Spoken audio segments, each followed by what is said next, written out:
I had the good fortune in the late 1980s of attending the Asia-Pacific Roundtable. This was in 1988. I was the first Canadian to take part.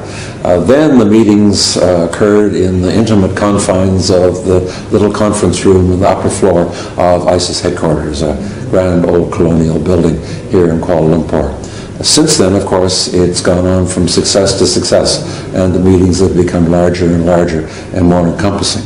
It is clearly one of the premier meetings around the world in terms of Asia-Pacific security specialists. And it has brought in people from all corners of the globe to debate the latest issues. Over the years, I think it has addressed many topical issues under the general leadership of those great iconic figures, the late Nordin Sopi, and subsequently, of course, his successor as the leader of the ISIS community in fostering the Asia-Pacific Roundtable. There were times, and this is hardly surprising, I think, when the Asia-Pacific Roundtable template or formula became a little shopworn, a little predictable. The organizers fell back on an inner circle of people time after time when they wanted to have commentary.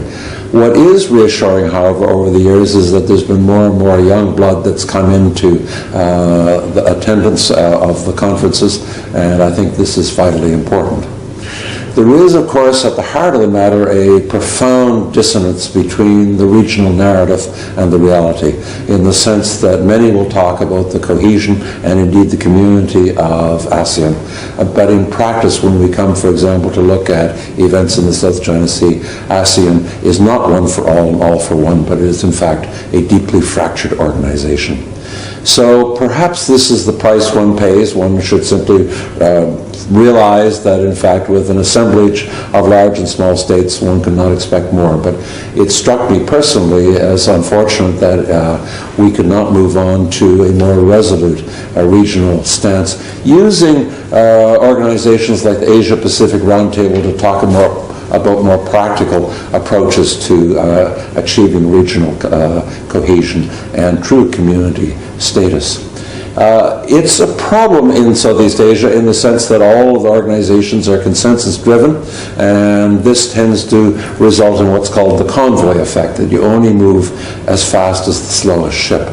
It's a bit difficult to see how we can make the next move to true community. But clearly, I think there needs to be much greater emphasis on standing together. There is an old saying that you either hang separately or you hang together. And I think in some cases, one has to work hard to realize the rhetoric of ASEAN, that it really is an organization that should stand together despite its internal difficulties. But Asia-Pacific Roundtable has contributed enormously to our knowledge of the region, to bringing together players who might not otherwise speak to one another.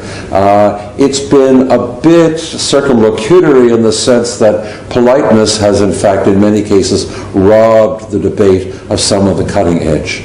We want to be genteel, we want to be accommodating, but in the process, this means that some of the players step short in terms of telling things as they really are.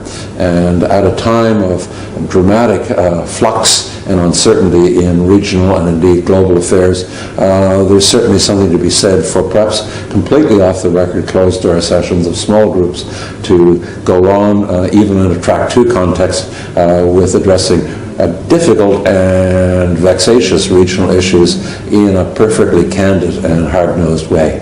Many thanks.